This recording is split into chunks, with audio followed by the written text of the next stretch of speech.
Diz a palavra do Senhor. Deuteronômio 5:6.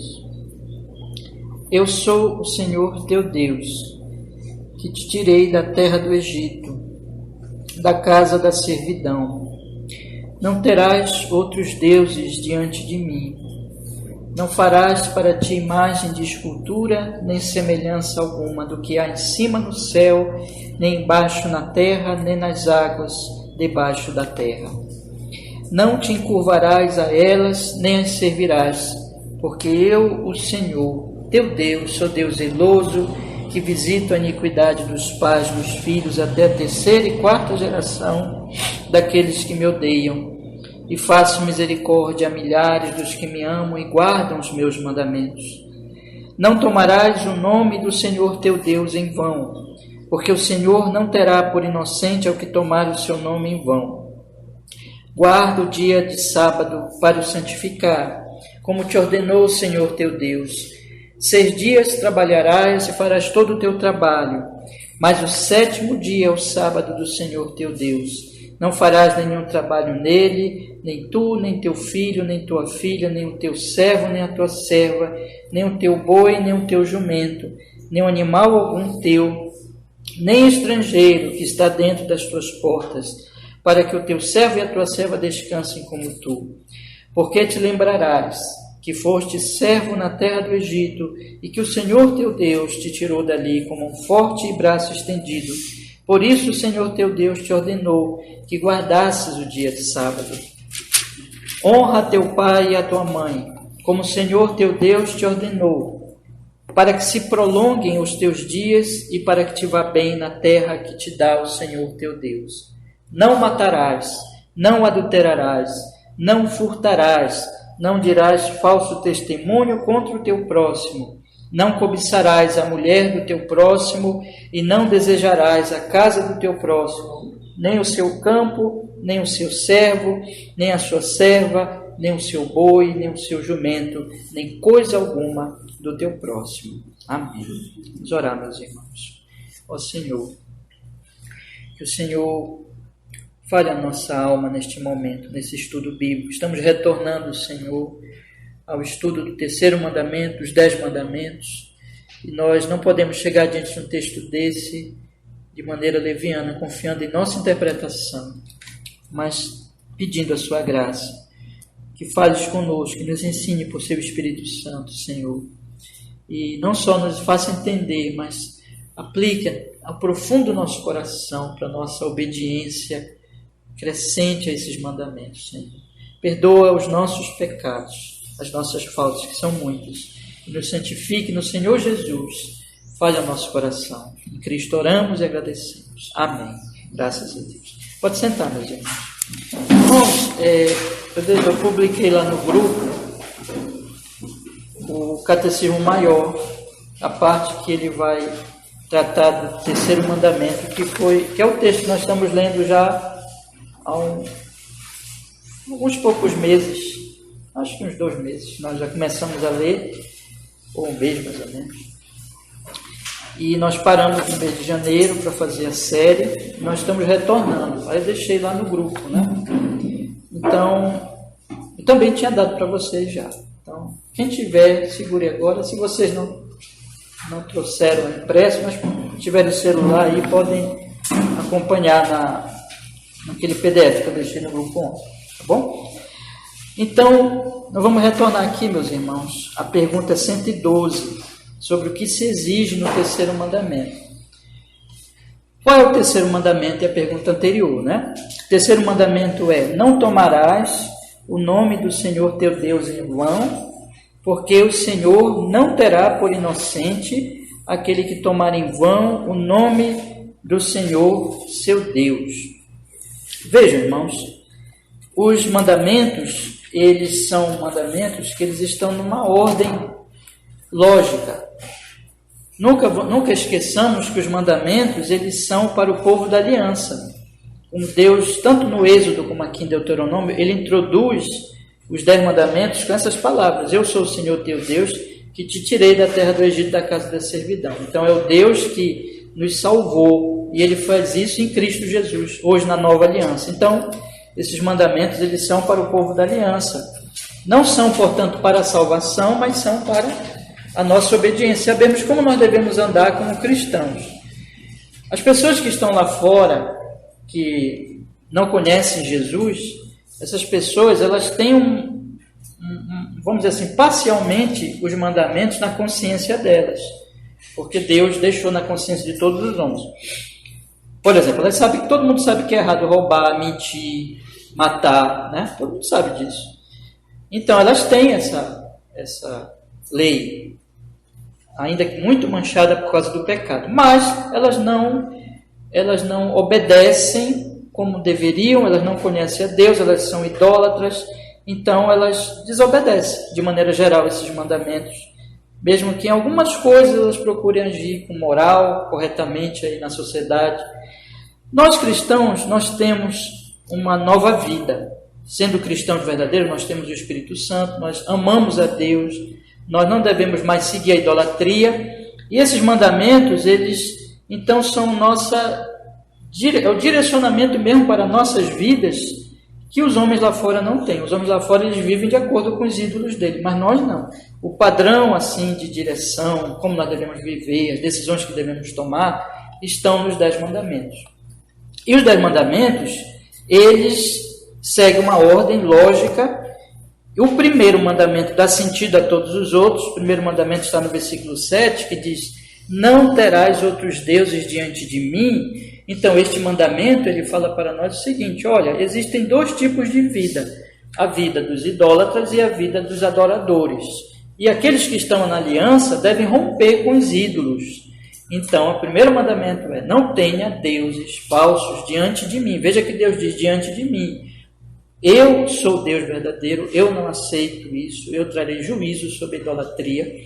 Então, vocês são meus, foram salvos, estão na aliança, estão no meu Filho Jesus, e vocês devem, toda a vida de vocês, negarem os ídolos que serão realmente uma tentação constante e servirem a mim somente. Por exemplo, dá um exemplo bem prático. Você ganha um dinheiro, ou você está no seu trabalho, e você ali está, ou trabalho ou dinheiro. Isso são bênçãos de Deus, mas as pessoas fazem do trabalho um ídolo, ou fazem do dinheiro um ídolo.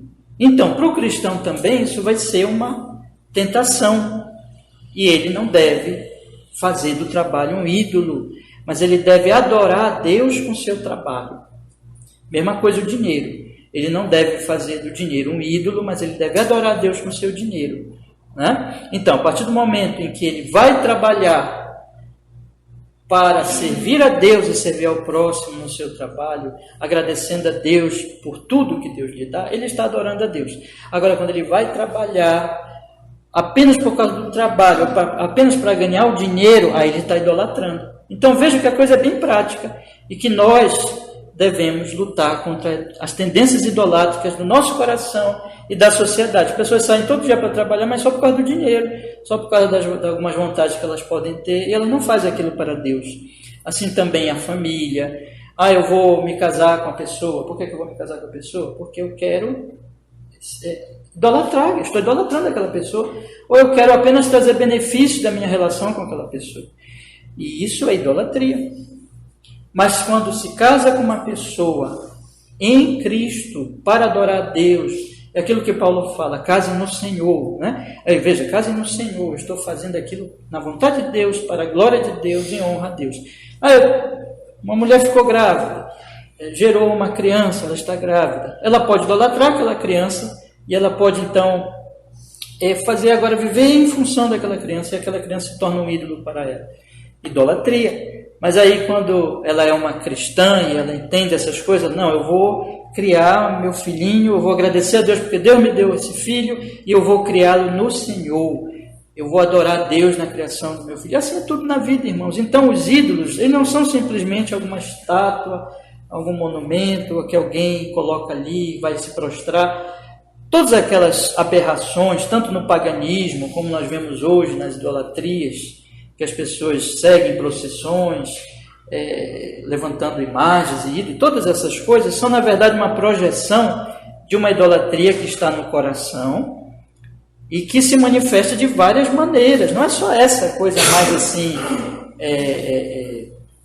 essa coisa mais bizarra, essa coisa mais esquisita, né, de se prostrar diante de um ídolo, mas essas coisas também que parecem sutis, que são sutis, que parecem significantes. A pessoa começa a adorar trabalho, dinheiro, profissão, marido, esposa e assim por diante, né? Filho, então casa, carros, tudo pode se tornar um ídolo, e a Bíblia diz: olha, não adore ídolos. O segundo mandamento, ele diz: não fazer imagem de escultura nem semelhança alguma do que há em cima no céu, nem embaixo na terra, nem nas águas debaixo da terra.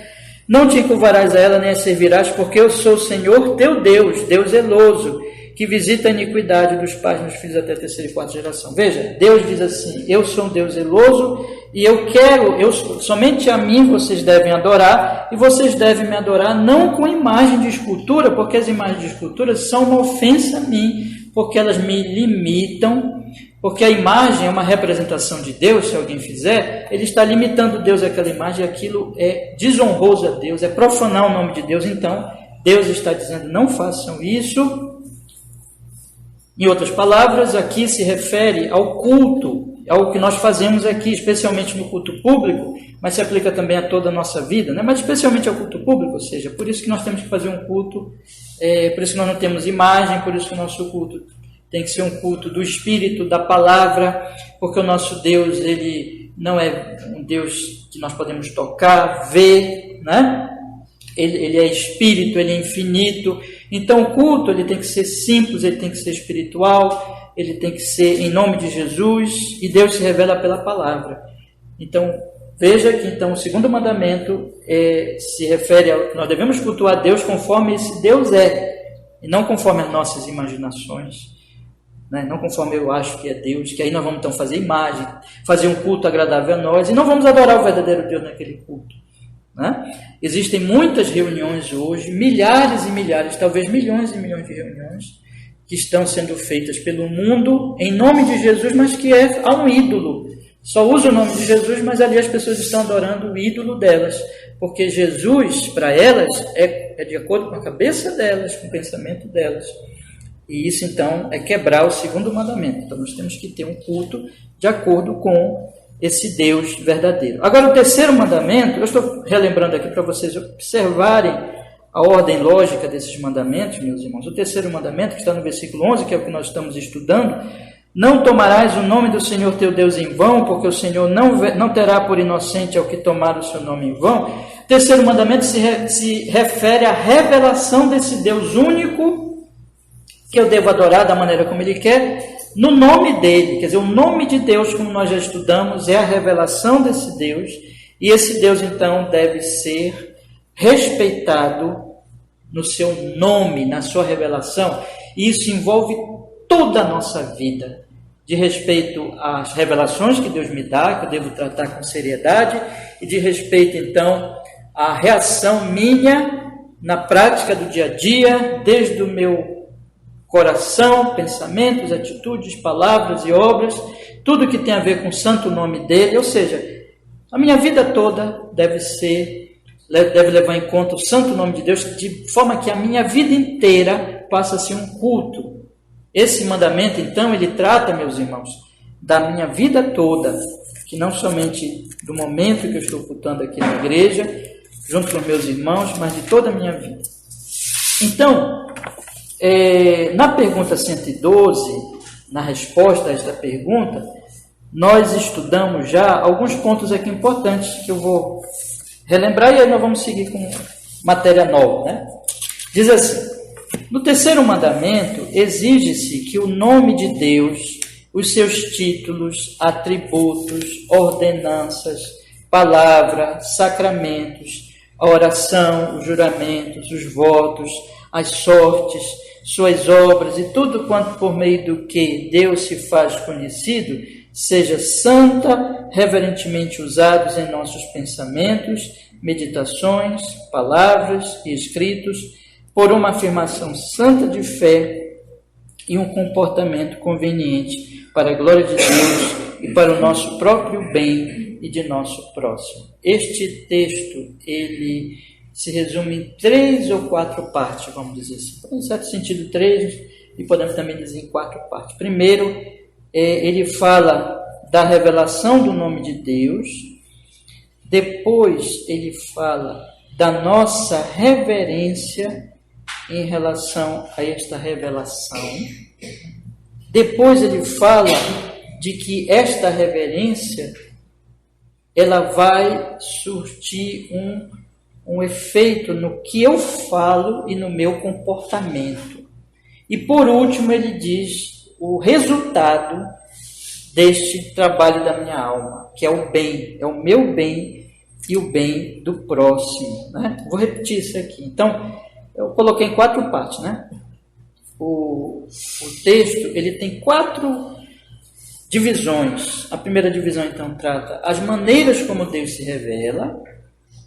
A segunda parte fala da maneira como eu devo reagir, a maneira correta, em obediência a este mandamento, diante dessa revelação de Deus. Terceiro, a atitude que vai ser gerada por esta maneira correta de reação à revelação divina, né? E essa atitude, então, começa no coração, nos pensamentos, e vai se manifestar nas palavras e nas obras. Em quarto lugar, este texto nos fala de que o resultado deste trabalho todo, né, que tem a ver com as 3 primeiras partes, é o bem nosso e do nosso próximo. Sobre as 2 primeiras partes eu já falei. Eu já disse para vocês que Deus ele se revela nos seus títulos. Os títulos que a Bíblia dá de Deus, por exemplo, o nome mesmo de Deus, ou Jeová, ou Yahvé, que quer dizer, então, que Ele é o Deus, o Eu Sou, o Deus único, o Deus também, outros nomes que aparecem na Bíblia, que diz que Ele é todo-poderoso, que Ele é o provedor, e assim por diante. Quando fala que Ele é santo, quando também se refere a Ele, apesar de que nós não vamos encontrar esse nome na Bíblia, mas a doutrina está lá, quando se refere a Ele como uma trindade, como Deus triuno, o Pai, o Filho, o Espírito Santo. Então, meus irmãos, os títulos de Deus que aparecem nas Escrituras, os seus atributos, e os atributos dele dizem respeito ao seu poder, tudo aquilo que é, vamos dizer assim, numa linguagem mais simples, as qualidades de Deus, sua justiça, seu poder, sua sabedoria, tudo que a Bíblia fala que Deus é, seu amor, sua graça, sua bondade, e assim por diante. As suas ordenanças, aquilo que Ele nos ordena, especialmente em relação ao próprio culto, a palavra dele, né? Então, em tudo isso Deus está se revelando, mas na verdade Ele se revela de maneira especial na palavra, que é esse livro aqui. Os sacramentos, que inclusive nós vamos participar hoje, a ceia e também o batismo, Deus se revela nos sacramentos. A oração, quando um cristão ele está orando de acordo com a palavra de Deus, as orações no culto, as orações na Bíblia revelam a Deus. Os juramentos, quando uma pessoa jura em nome de Deus também ali, honrando a Deus, Deus está sendo revelado. Também nos votos, as sortes que eu já expliquei aqui, que aparecem na Bíblia, que ali, quando eles, em algumas ocasiões, usavam de sortes ali para conhecer a vontade de Deus, então também Deus, naquelas ocasiões, isso não deve ser puxado para o nosso tempo, mas naquelas ocasiões ali, também Deus estava se revelando. Aí ele fala também das suas obras, que é tudo isso aí, tudo isso que nós vemos, a criação, a providência e a redenção em Cristo Jesus são as obras de Deus, né? Então esse sol aí que está brilhando, irmãos, nós lemos hoje no Salmo 19, ele é como um príncipe que vai anunciando Deus. Não há um lugar onde não se ouça a sua voz. Deus está... Vocês já pensaram que o sol está brilhando em toda a parte, né? Metade da terra, né? Vai estar um lado primeiro, outro lado depois, e ele está se revelando, ele está brilhando e ele está revelando que Deus existe. A criação revela que Deus existe, Deus criador, que criou tudo do nada pela sua palavra, conforme diz Gênesis. Esse Deus também se revela então na criação, na providência, na nossa manutenção, em toda a maneira como Ele cuida de nós, mas especialmente na redenção. Então, são as 3 obras de Deus: criação, providência e redenção. Ele continua dizendo aqui também: e tudo quanto por meio do que Deus se faz conhecido.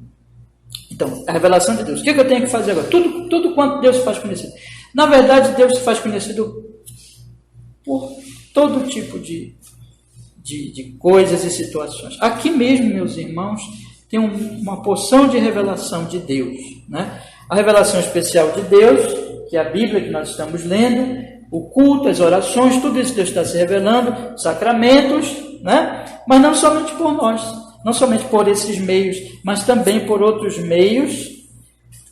Por exemplo, a nossa própria vida, nosso corpo, o nosso ser, né? Quando eu olho para vocês aqui, eu vou ali, saio ali na rua e eu vejo um cãozinho, eu vejo um animal, eles também revelam naturalmente Deus, mas quando eu olho para vocês, o que a Bíblia diz? A imagem, nós fomos feitos à imagem e semelhança de Deus, então de maneira excelente e mais importante, Deus se revela por nossas próprias pessoas, por nosso próprio ser. Esse teclado, esses celulares que vocês têm, todos esses utensílios, Deus está se revelando por ele, porque Deus que deu esses dons.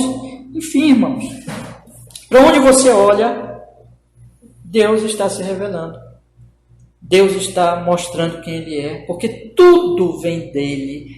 Ele cria, Ele mantém, e nele está o início e o fim de tudo. Então, o que eu devo fazer com essa revelação?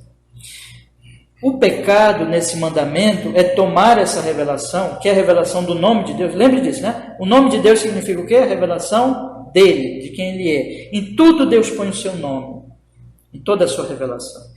O pecado é eu tomar essa revelação e tratá-la irreverentemente, sem pensar nela, sem meditar nela, sem, enfim, levá-la em consideração, que meus irmãos, ouçam isso, que a maioria dos seres humanos está fazendo exatamente agora, neste momento que nós estamos aqui na igreja.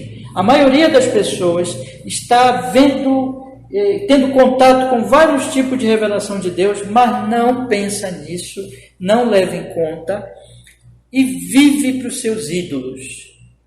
E quando chega o dia da morte, essas pessoas estão totalmente despreparadas para se encontrarem com esse Deus.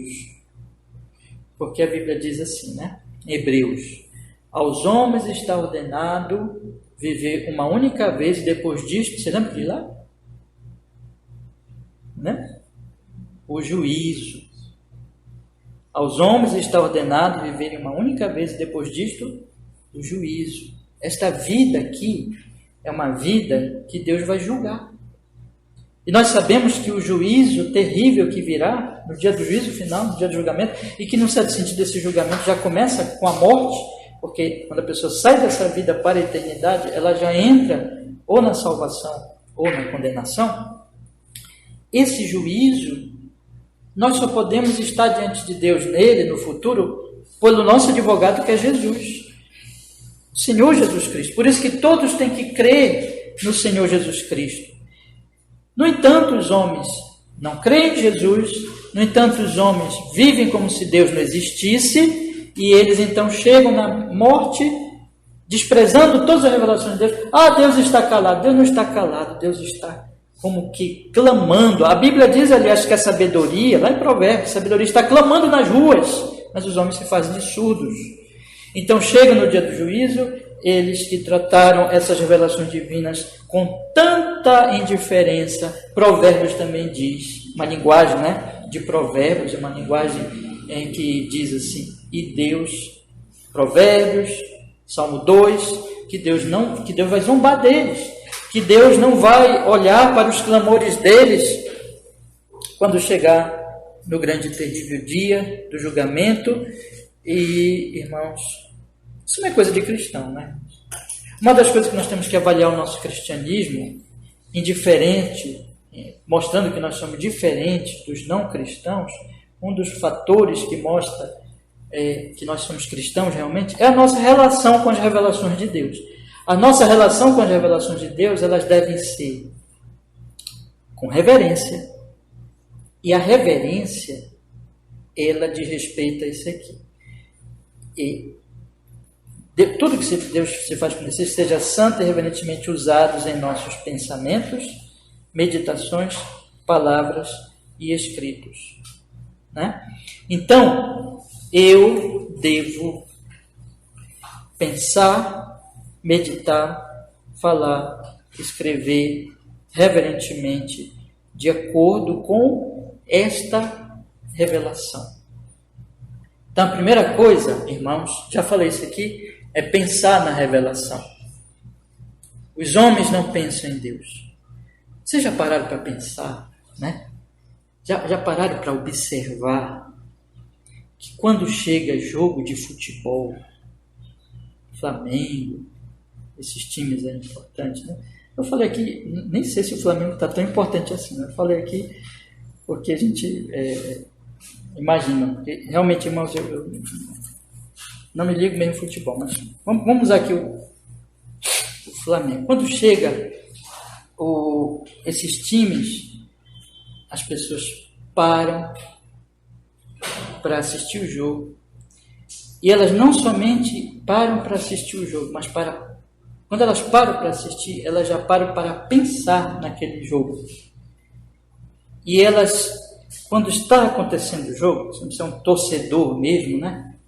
Ele não pensa em mais nada, ele fica ali ligado na televisão, observando tudo o que está acontecendo, pensando em cada lance, ele está exercendo o seu pensamento.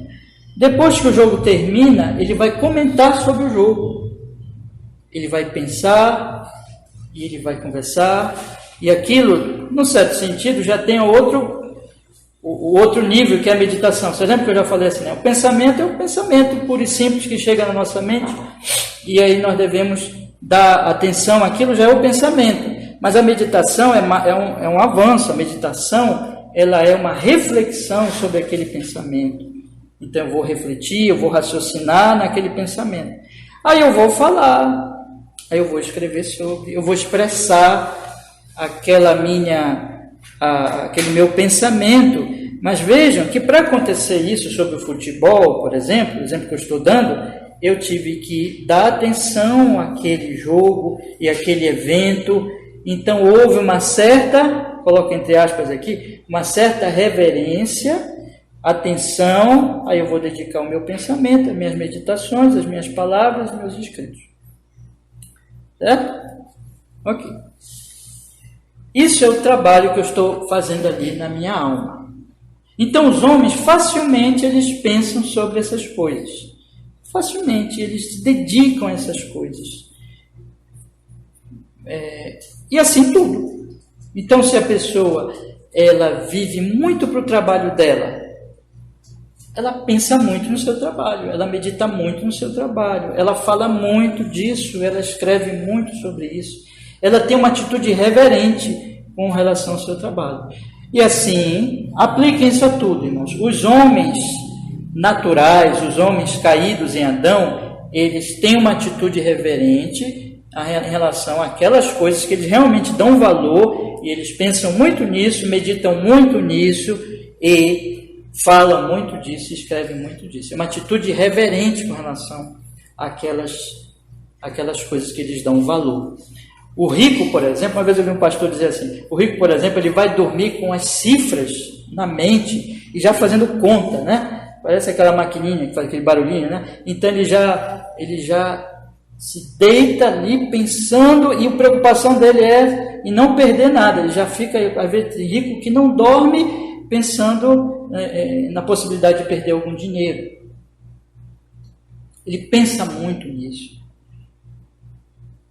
Então, assim, é o pensamento. A grande questão é, você quer saber quem é o seu Deus? É o que você pensa, mas é a prioridade dos seus pensamentos. É aquilo que está na sua mente o tempo todo. É aquilo que você pensa. E aquilo é o direcionamento da sua vida, né? Você levanta para aquilo, você age para aquilo, Você determina todos os seus planos em relação ao seu Deus. O seu Deus está no seu pensamento. O seu Deus está nas suas meditações. A maioria dos homens, eles vivem de tal forma que as revelações de Deus, eles não pensam em Deus, em suas revelações. O sol nasce todo dia e eles olham para o sol e eles dizem assim, é o sol. E pronto. Eles acordam com força, com saúde dada por Deus, eles têm os seus talentos e eles olham para aquilo e dizem, é meu talento, é minha vida. E pronto. E eles vão pensar naquilo nesse nível, eles nunca chegam aqui a pensar em Deus. A maioria dos homens nessa terra e das mulheres desse mundo passam a vida pensando no futebol, no entretenimento, nos prazeres, no dinheiro, na profissão, na família, e não param para pensar um pouquinho na alma deles, na eternidade, em Deus. As meditações sobre Deus não estão presentes. Deus não está presente nos seus pensamentos. Esse é o ponto. Deus não está presente nos seus pensamentos. Meus queridos irmãos, prestem bem atenção nisso. Eu estou lhes falando de um trabalho da sua alma. Você ama a Deus? Você é um cristão? Então você deve exercer um trabalho meditativo, de pensamento, de refletir. Agora, no que, pastor? No que? O que é que eu vou pensar? Você tem que pensar na revelação do nome de Deus. Aqui começa a obediência a este mandamento. Quando eu, reverentemente, em reverência ao Senhor, eu vou começar a meditar, a pensar e a meditar no nome de Deus, que são as formas que Deus se revela. Vamos dizer assim, a base desta meditação é a Escritura. E a Escritura vai ser como que o óculos, né? Aqui, muitos irmãos usam óculos, né? Quase todo mundo de óculos aqui. Então, a Escritura ela vai ser o óculos através da qual eu vou olhar as outras revelações de Deus. O sol, o dinheiro, os talentos, tudo isso é Deus se revelando. Então, a Escritura vai ser aquele óculos através da qual eu vou interpretar essas revelações de Deus. Isso vai exigir pensamento e meditação. Evidentemente, vai exigir que eu leia a minha Bíblia todos os dias, que eu medite nela todos os dias, que eu a leia na sua totalidade, de Gênesis a Apocalipse, que eu medite nas suas partes, nos seus livros, que eu aprenda a sua mensagem essencial, que eu entenda as suas doutrinas. Isso deve ser feito através, meus irmãos, de uma meditação diária nas Escrituras, com oração. Salmo 1. Bem-aventurado este homem que medita na lei de Deus, que reflete sobre ela, que vive dia e noite meditando nela, não significando que ele vai, já expliquei isso aqui, ler a Bíblia o dia todo, mas que ele vai refletir das suas leituras continuamente, o dia todo, sim, tudo que ele fizer é de forma meditativa, segundo as Escrituras. Então, ele vai dar importância, irmãos, porém, que esta meditação nas Escrituras nunca é uma meditação individualista. Na Bíblia vocês não vão encontrar aquela pessoa que medita na Bíblia de forma individual, sozinha, individualista. Sim, individual, ela vai meditar só ela em vários momentos, né, diariamente. Mas não individualista, ou seja, não sozinha, sem o auxílio de outros. Daí vem, tanto no Antigo e no Novo Testamento, que é o povo da aliança, as pessoas elas estão meditando juntas. Existem os ministros do Evangelho. No Antigo Testamento existia o rei, os sacerdotes, os profetas, que traziam os ensinos sobre a lei de Deus e faziam o povo entender cada vez melhor a lei de Deus. Inclusive, naquelas épocas, traziam novas revelações. Hoje não acontece mais, mas naquela época traziam novas revelações. No Novo Testamento nós temos os profetas, os apóstolos, por ordem de importância, né? Os apóstolos, os profetas, os evangelistas. E esses homens também trouxeram novas revelações. E hoje esses homens já não existem mais.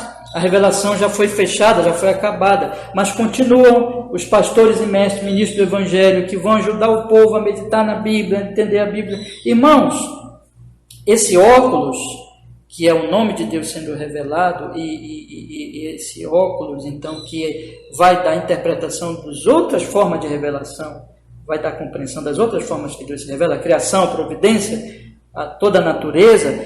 Então, isso é um trabalho que o cerne está na meditação. Vocês já pararam para pensar quanta meditação não foi necessária para formar, por exemplo? Dá um exemplo aqui, meus irmãos, nossa situação aqui. Nós temos esta confissão de fé. Esse livrinho aqui é a nossa confissão de fé, junto com o catecismo compilado por Spurgeon, né? Vocês já pararam para pensar que o que compõe essas meditações, esses textos aqui e essas doutrinas não foram dias, não foram meses, mas foram séculos de meditação. Então, ao longo dos séculos, teólogos cristãos foram meditando neste livro e escrevendo as suas teologias, né? Que o que é a teologia? A teologia é o trabalho do homem estudando este livro, procurando compreender este livro. Isso a gente chama teologia. Então, são séculos de meditações.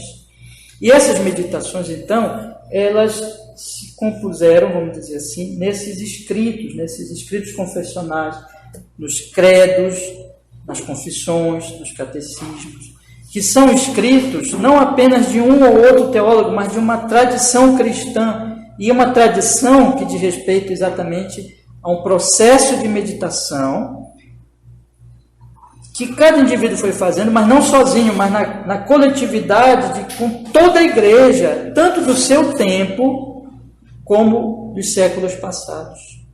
Tudo isso é trabalho de meditação. Tudo isso é obedecer esses mandamentos. O Senhor diz, medita na minha lei. O Senhor disse para Josué, não cesses de falar deste livro da lei, antes medita nele de dia e de noite. Você é um cristão, você deve agora continuar meditando, junto com esses irmãos do passado. Quer dizer, nossas leituras são leituras que nós somos ajudados por essas interpretações do passado, são ajudadas pelas pregações que nós ouvimos na igreja, pela comunhão dos santos, pelos meios de graça, pelo dia do Senhor, por guardar esse dia, por vir e meditar e ouvir as pregações, pela ceia do Senhor. Tudo isso, irmãos, olha a ceia do Senhor. A ceia do Senhor, o propósito dela, o Senhor Jesus Cristo fala 2 vezes quando ele instituiu a ceia, ele diz assim, para a memória minha. E memória é meditação. Memória, o quê? É para que vocês não esqueçam da cruz. Porque assim, meus irmãos, na medida que nós vamos entrando neste mundo, nós vamos vendo dinheiro, família, trabalho, um monte de coisa. E essas coisas, por causa da nossa fraqueza, elas têm a tendência em nos dominar o pensamento e nos ir fazendo gradativamente esquecer das coisas mais importantes, que é Deus, que é o Evangelho, que é Cristo. Então a ceia, Deus está como que a ceia, o culto, todo domingo, porque todo domingo nós estamos aqui nos reunindo, todo domingo. É para você não esquecer. É para você não se distrair. É para você continuamente ser chamado, olha, não esqueça de Deus, medita em Deus, pense em Deus. Porque o mundo lá fora tem muitas distrações. Porque o mundo, ele vai dizer assim para nós, é a mesma tentação da serpente. Olha, Deus está mentindo para vocês, parem com isso, parem de pensar em Deus. Olha, vocês têm muito o que fazer, vocês têm muito o que lucrar, vocês têm muito o que pensar. Diz para vocês jovens que vocês têm muito o que ganhar dinheiro, crescer na profissão. Diz para as pessoas que elas precisam se dedicar, né? E crescer nas coisas desta vida. Mas não fala nada de Deus. Mas a ceia do Senhor está dizendo: lembrem da cruz, memorizem a cruz, pensem na cruz. O pastor está se levantando todo domingo no púlpito na igreja dizendo assim: Cristo, Cristo, falando de Cristo. A igreja como um todo é coluna e baluarte da verdade, é luzeiro do mundo, para lembrar ao mundo que há uma eternidade, né?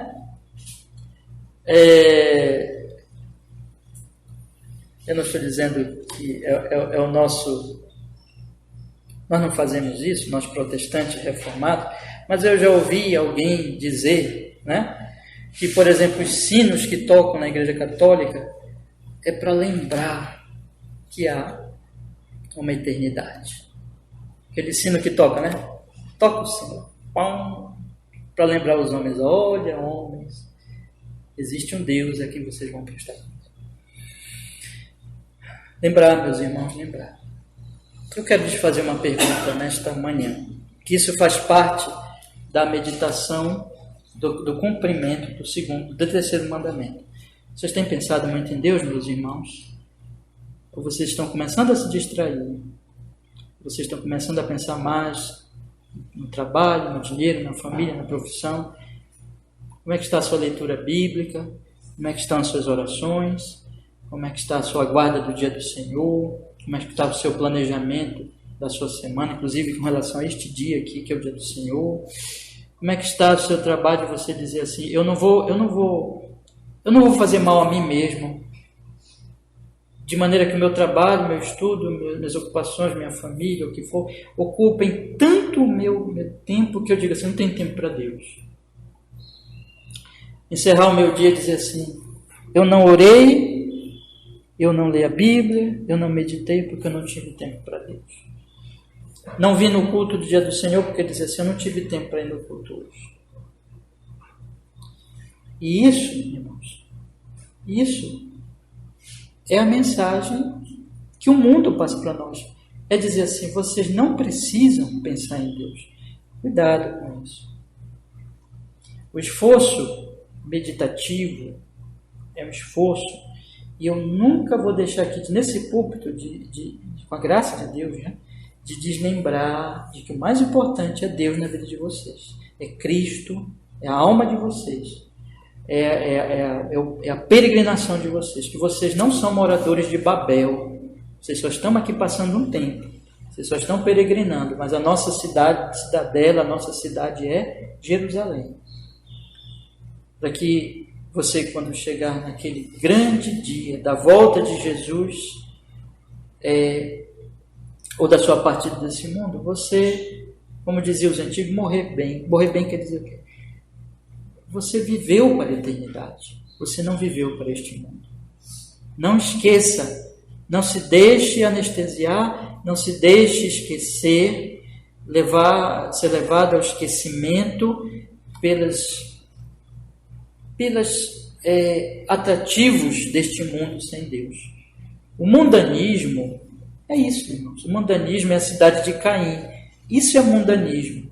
Às vezes as pessoas confundem mundanismo com algum tipo de fazer isso, não fazer aquilo, mas o mundanismo é um princípio. O mundanismo é o princípio de que você não medita em Deus, você não reverencia a Deus, você se dedica tudo e deixa Deus por último, quando na verdade você tem que se dedicar a Deus e fazer tudo para Ele, em meditação a Ele. Então essa é a grande mensagem, esse é a grande chamado deste mandamento, meus irmãos. Mas eu quero avançar, tá bom? A meditação, então, ela é um processo contínuo. Eu posso resumir assim. Tem um livrinho que eu acho que é do Thomas Watson, irmãos. Eu queria indicar esse livro para vocês, tá? Esse livro tem um e-book no Kindle, baratinho. Vocês baixem, comprem lá. É sobre meditação. Eu acho que é do Thomas Watson. Eu vou só confirmar. E leiam esse livro, porque ele faz um apanhado muito interessante sobre a meditação, tá? Para vocês aprenderem, refletirem mais sobre esse tema tão importante. Mas basicamente a meditação que é pensar nas revelações divinas, todas essas revelações, no nome de Deus, e aplicar a sua vida. Isso tem que ser um trabalho contínuo. O tempo que você tira diariamente para meditar, é o tempo da sua oração, da sua leitura bíblica, e depois no resto do dia você vai continuar meditando, porque tudo que você fizer, você relaciona com o que você tem aprendido na palavra de Deus. Então isso aqui, Deus, eu vou fazer isso aqui para Deus. Como é que eu vou fazer isso aqui para Deus? Vou fazer para Deus conforme eu tenho meditado, eu tenho aprendido na palavra de Deus, nos cultos, na minha meditação diária e assim por diante. Então, isso vai fazendo você crescer.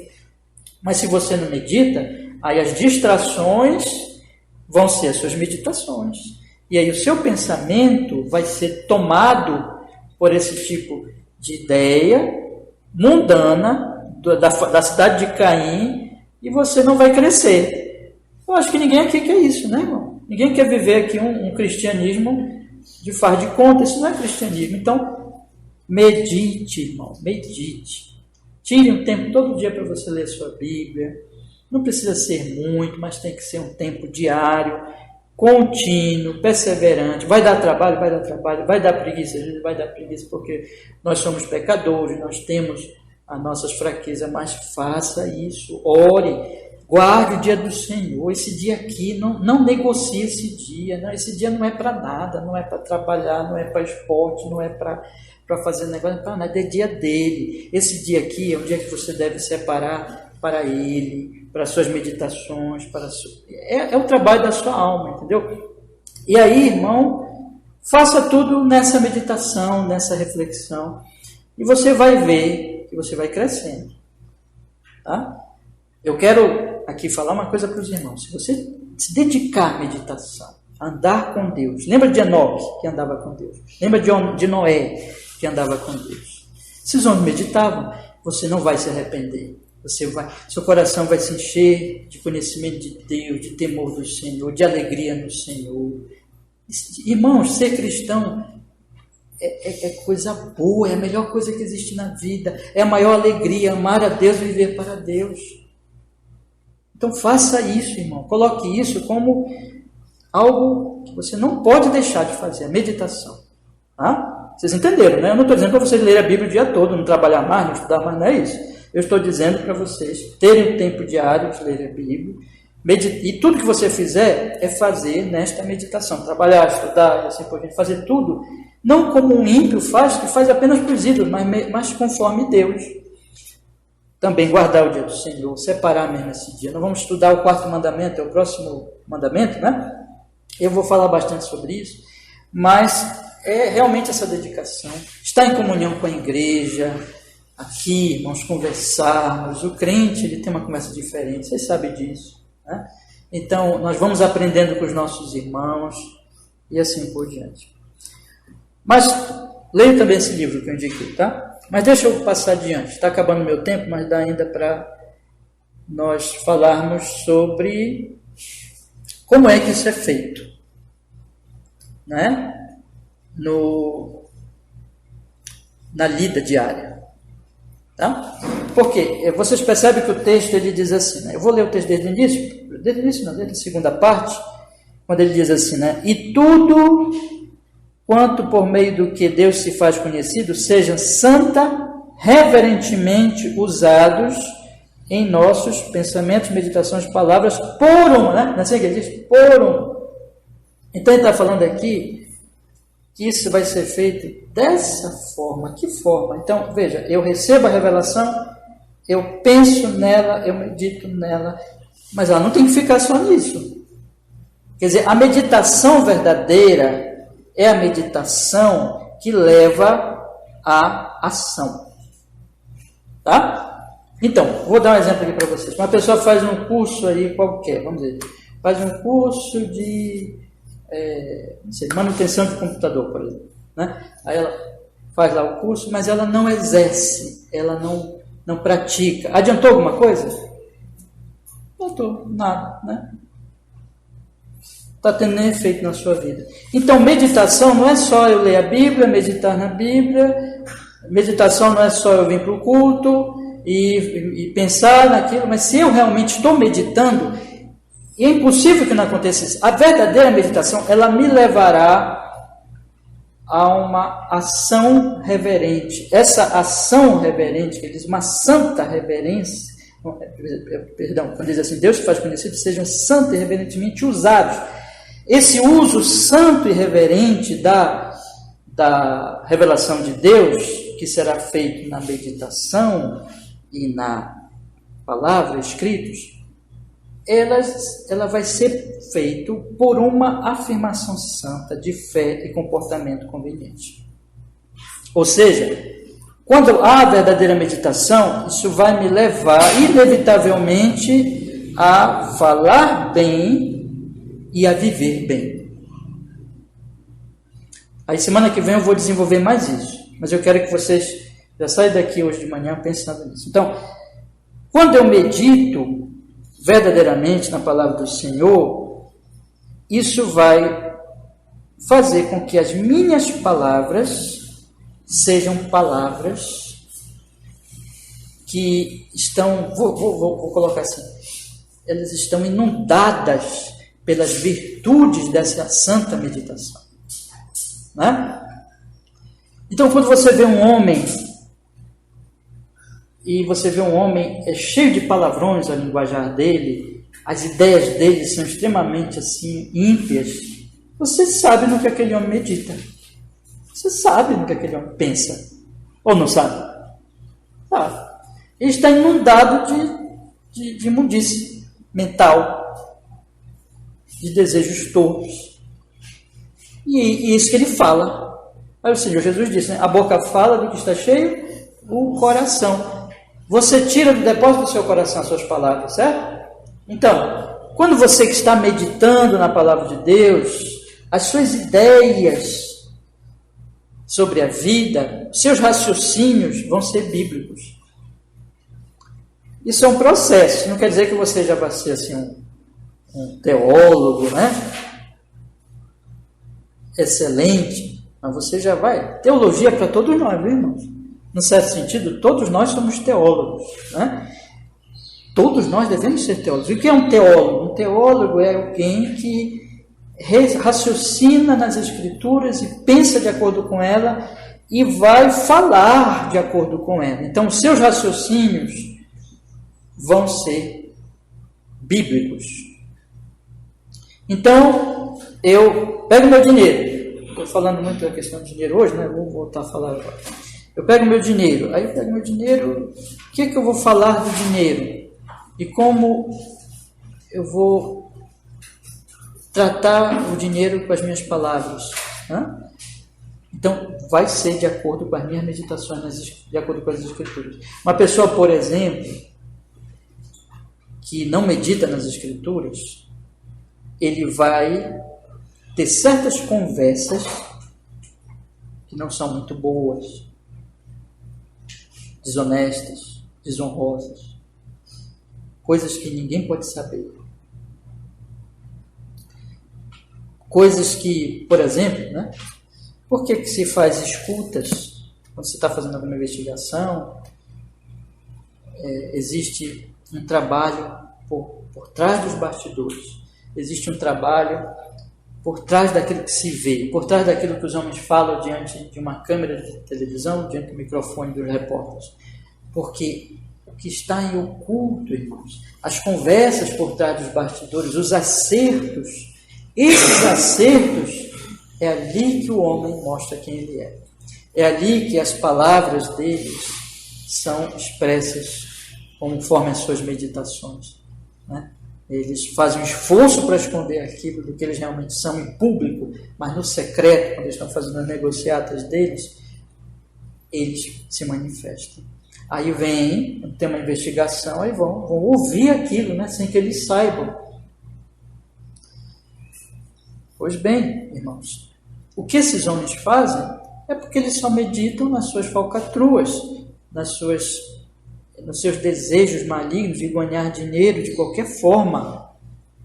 E alguém que medita nas Escrituras sabe que Deus, ele está vendo o que é secreto, que quando nenhum juiz está olhando, que quando nenhum repórter está presente, que quando não tem nenhuma câmera filmando, Deus ele está presente. Quem medita nisso, isso é um grande incentivo para que ele fale com temor ao Senhor. Com temor ao Senhor. Mesmo quando só está ele e o seu amigo, o seu conhecido, ninguém está vendo, ou mesmo quando ele está sozinho. Irmãos, semana que vem nós vamos falar mais dessas coisas, tá bom? Sobre o nosso falar e o nosso comportamento debaixo desta meditação, santa meditação nas Sagradas Escrituras. Mas eu queria encerrar com um texto, se os irmãos me permitem, e esse texto está lá em Efésios, vamos ler aqui Efésios.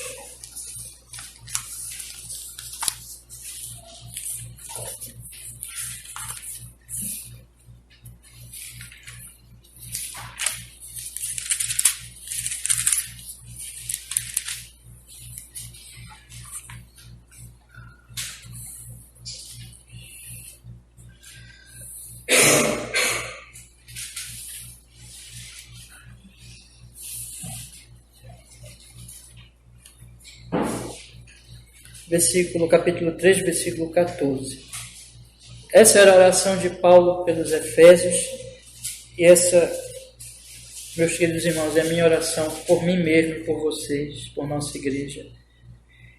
Que o Senhor nos dê essa graça.